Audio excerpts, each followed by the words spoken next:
Bom dia, irmãos. A paz do Senhor esteja no coração de cada um.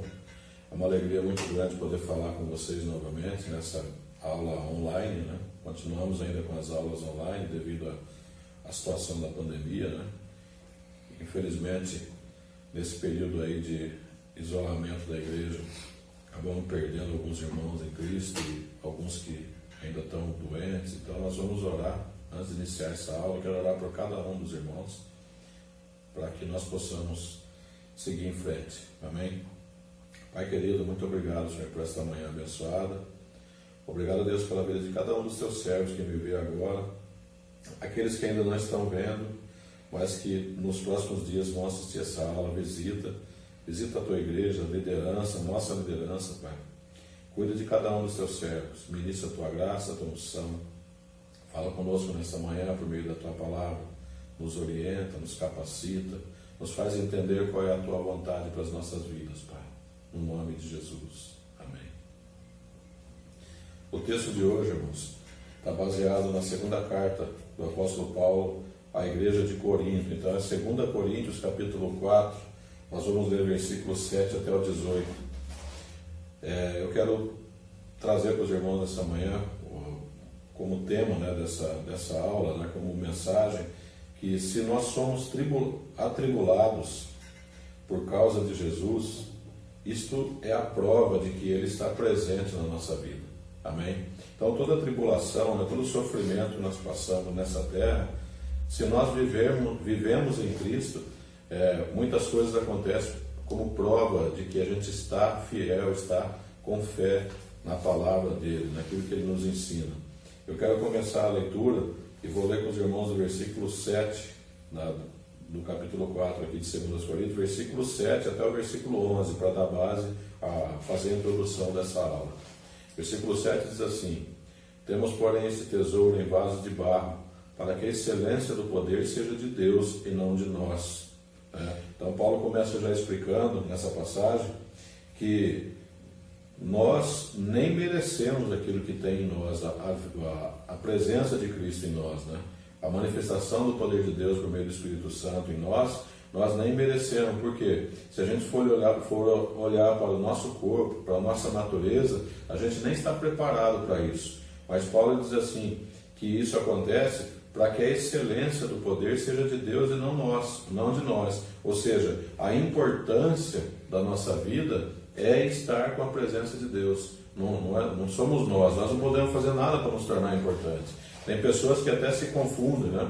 Deus está operando através da vida da pessoa, e ao invés de ela seguir na humildade, seguir servindo a Deus e sendo fiel e servindo ao próximo, as pessoas começam às vezes a se maravilhar com aquela situação e já achar que o toque das mãos dela é toque de Midas, transforma tudo em ouro, né? Como lá na mitologia grega, começa a achar que se não fosse essas pessoas, as coisas não aconteciam, quando na verdade nós somos vasos de barro, ou seja, o barro vai voltar a ser o que era. No final, nós acabamos no pó da terra, não temos valor nenhum, mas tudo que acontece através da nossa vida é para que a glória de Deus se manifeste, e a excelência do poder é dele e não nosso. Então Paulo já começa ensinando uma lição muito importante. E aí no versículo 8 ele diz assim: em tudo somos atribulados, porém não angustiados, perplexos, porém não desanimados, perseguidos, versículo 9 agora, perseguidos, porém não desamparados, abatidos, porém não destruídos, levando sempre no corpo o morrer de Jesus, para que também a sua vida se manifeste em nosso corpo, porque nós que vivemos somos sempre entregues à morte por causa de Jesus, para que também a vida de Jesus se manifeste em nossa carne mortal. Esse é o versículo 11. A gente encerra essa parte aqui, né, da leitura, para poder iniciar a aula. Diz assim, então Paulo está deixando bem claro que em alguns momentos da nossa vida nós somos derrotados. Literalmente, irmãos. A gente perde. Nós perdemos. A Bíblia traz vários relatos, vários exemplos para nós de pessoas que em determinado momento perderam alguma coisa, né? De pessoas que muitas vezes se perderam na fé. E nós não somos diferentes. Durante o nosso caminho de vida, o nosso caminho de fé, muitas vezes nós somos entregues à morte, literalmente. Então Paulo diz assim, levando sempre no corpo o morrer de Jesus, para que também a sua vida se manifeste no nosso corpo. Porque nós que vivemos, versículo 11 está falando isso, nós que vivemos somos sempre entregues à morte por causa de Jesus. Ou seja, a nossa atribulação, é diária. Nós vivemos atribulados por muitas coisas. Né? Eu costumo dizer que qualquer coisa que você planeja fazer, você já tem a contrariedade ali, o contrário já está ali, a negação já está ali. Mas aí você tem que crer e seguir em frente. E Paulo está dizendo assim que nós somos entregues à morte, ou seja, existe coisa mais triste do que a morte? Não tem coisa mais triste que a morte. A pessoa ficar enferma e morrer. Não tem, ou muitas vezes tem uma morte, mesmo uma morte repentina, não tem coisa que entristece mais uma família do que perder um ente querido. E Paulo está dizendo assim, se nós vivemos, nós somos entregues à morte por causa de Jesus, para que também a vida de Jesus se manifeste na nossa carne, que é mortal. Então a tribulação que você passa é para que você vença uma situação que vai te fazer mais resistente espiritualmente, mais forte espiritualmente. E Paulo ele começa dizendo no versículo 7 que não é porque nós somos fortes que nós vencemos, mas porque Cristo está em nós que nós vencemos. Essa é uma lição muito importante para a nossa vida. Fazer mais uma leitura aqui, o versículo 12 até o 15. Versículo 12 diz assim, de modo que em nós opera a morte, mas em vós a vida, tendo porém o mesmo espírito da fé, como está escrito, eu criei, por isso é que falei. Também nós cremos, por isso também falamos. Esse é o versículo 13. Versículo 14, sabendo que aquele que ressuscitou o Senhor Jesus também nos ressuscitará com Jesus e nos apresentará convosco, porque todas as coisas existem por amor de vós, para que a graça, multiplicando-se, torne abundantes as ações de graça por meio de muitos, para a glória de Deus. Aqui é um mistério da palavra de Deus. Todas as coisas existem por amor de quem? De vós, Paulo falando para a igreja. Vós, igreja, todas as coisas existem por amor de você. E aí diz, para que a graça, multiplicando, se torne abundante as ações de graça por meio de muitos. E para que isso? Para a glória de Deus. Olha só, Deus fez todas as coisas por amor a quem? Por amor a nós, por amor à igreja. E aí Ele multiplica a graça dentro da igreja, a graça de Deus se multiplica no nosso meio, torna abundante as ações de graça por meio de muitas pessoas. E aqui eu chamo a atenção dos irmãos de novo, que Paulo não está dizendo assim por meio de todos, ele está dizendo assim, torne abundante as ações de graça por meio de muitos. Ou seja, tem pessoas que impedem a manifestação da graça. Então nós temos que ficar atentos para não fazer parte desse grupo. E ele diz assim, para a glória de Deus, ou seja, a glória de Deus se manifesta quando a graça de Deus se multiplica, as ações de graça de Deus, ela é manifestada por meio de muitos. A glória de Deus se manifesta. Qual é a lição que nós tiramos disso? O que Paulo está falando aqui? Que nós temos que aprender que quanto maior o número de pessoas na igreja cheios da graça de Deus, maior a manifestação do poder de Deus. Está entendendo o segredo, irmão? Quanto maior o número de pessoas com comunhão com Cristo, com a presença de Jesus na vida dele, maior é a manifestação do poder de Deus. Você pode incendiar essa terra, meu irmão.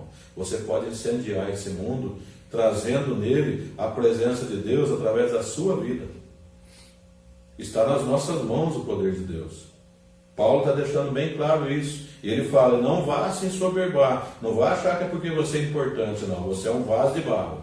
Mas aquilo que te enche é importante, que é a presença de Jesus na tua vida, através do Espírito Santo. É a presença da palavra de Deus, é a manifestação do poder de Deus que nos torna importantes, primeiro para Deus, e faz com que os homens olhem para nós e vejam que há uma ação diferente ali, há um poder se manifestando de tal maneira que transformou a nossa vida e transforma as vidas da nossa volta.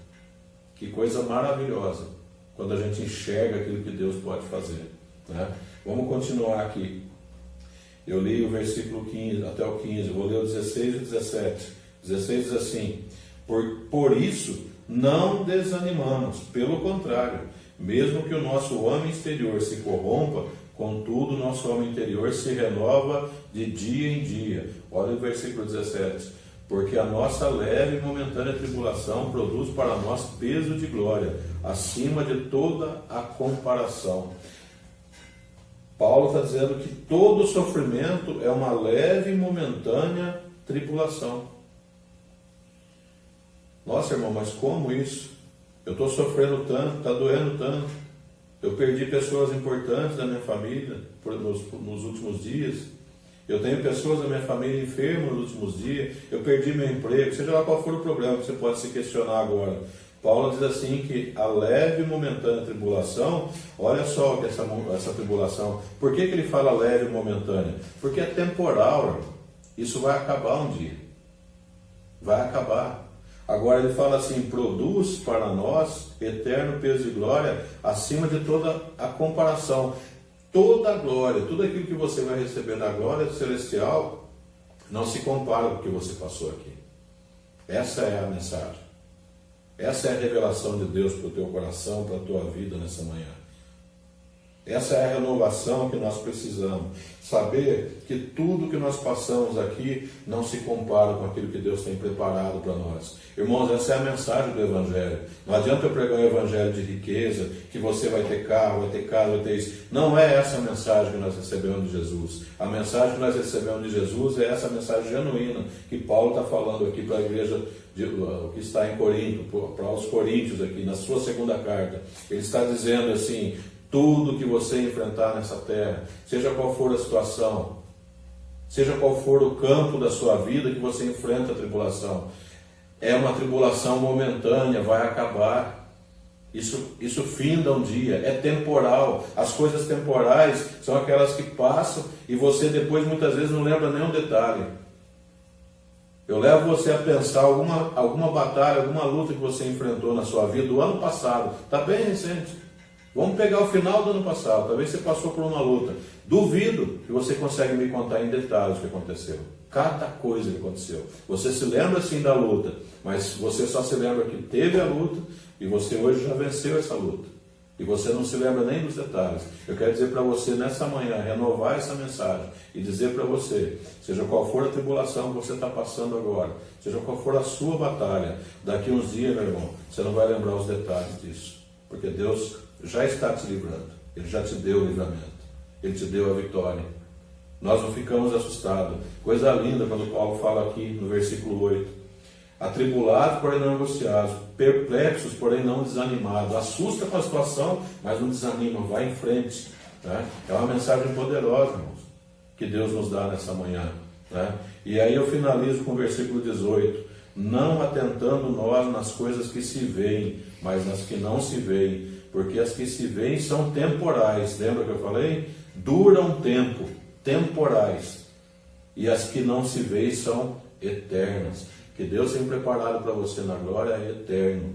O que você está passando aqui é temporal. Daqui a pouco acaba. Tudo aqui é temporal.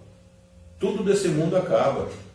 As casas se corroem com o tempo, o carro se corrói com o uso e com o tempo, o nosso corpo se acaba com a velhice, vai sendo corroído pelo tempo, o dinheiro acaba, tudo acaba. Agora a felicidade é eterna, a glória de Deus se manifesta na nossa vida, a confiança de viver na presença de Deus, sabendo que Ele vai fazer tudo aquilo que a nossa fé puder manifestar. Né? Como Paulo coloca aqui no versículo 12, de modo que em nós opera a morte, mas em vós a vida. E o 13, tendo porém o mesmo espírito do que? Da fé, como está escrito, eu criei, por isso é que falei. Ora, se eu não creio nessa palavra, como eu posso falar dela? Mas eu creio, e eu sei que você também crê. E não, versículo 18 de novo, não atentando nós nas coisas que se veem, mas nas que não se veem, porque as que se veem são temporais. Essa caneta tem uma duração, um dia acaba a tinta dela. Ela é muito útil para mim hoje, eu escrevo com ela, faço tudo que tem que fazer, escrevo um texto bonito, copio o versículo da Bíblia, daqui uns dias acaba a tinta, ela já não serve mais. Por quê? Ela é temporal, ela dura um tempo. Mas a tua vida, meu irmão, ela é eterna. ela é eterna. Então a tribulação que nós passamos nessa vida não vai nos seguir até o céu, porque lá não há tribulação, não há sofrimento, não há dor, não há choro, não há nada, não há nenhum tipo de rancor, não há medo, não há nada. A nossa fé vai nos levar até o céu. Paulo deu uma mensagem maravilhosa nesse texto para nós, dizendo que, mesmo que a gente não tenha importância, como está escrito aqui, vaso de barro, só que diz assim, para que a excelência do poder de Deus e não de nós. Né? Então ele fala assim, temos esse tesouro em vaso de barro, ou seja, qual é o tesouro? Jesus Cristo na nossa vida. Manifestação do poder de Deus através do Espírito Santo. Esse é o tesouro. Não porque nós somos importantes. Por favor, meu irmão, nunca confunda a operação de Deus na sua vida, o poder de Deus na sua vida, com a sua capacidade. Quando isso acontece, aí acabou tudo. Qualquer homem que acha que ele é capaz, é por isso que Deus opera, já se acabou ali, já não serve mais. Porque o vaso de barro vai ser quebrado. Não serve mais. Então, que nós possamos ter essa consciência. A operação de Deus em nós é pela misericórdia e pela graça de Deus, porque nós não somos nada. E Paulo deixa bem claro isso. E ele fala que pela fé nós vamos chegar lá e vamos vencer a tribulação. Pela fé nós vamos se esquecer das coisas que são temporais e vamos pensar no que é eterno. Tudo pela fé. Que você possa focar no que é eterno. Amém? Vou orar para a gente encerrar essa aula. Pai querido, muito obrigado, Senhor, por esta aula abençoada. Obrigado, Senhor, pela Tua palavra, por tudo que tens feito na nossa vida. Dá uma semana de bênção para cada um dos Teus servos. Visita cada um, ó Deus. Que essa videoaula, Senhor, que essa aula que foi dada online possa atingir muito bem a vida de cada um e trazer o bem que cada um precisa. Porque nas Tuas mãos está o realizar, Senhor. Nas Tuas mãos está todo o poder de dar graça, misericórdia e de fazer todo o bem que nós precisamos. Porque só pode vir de Ti. No nome de Jesus, que eu declaro a bênção e declaro uma semana de vitória a cada um dos Teus servos. Amém. Deus abençoe os irmãos e até a próxima.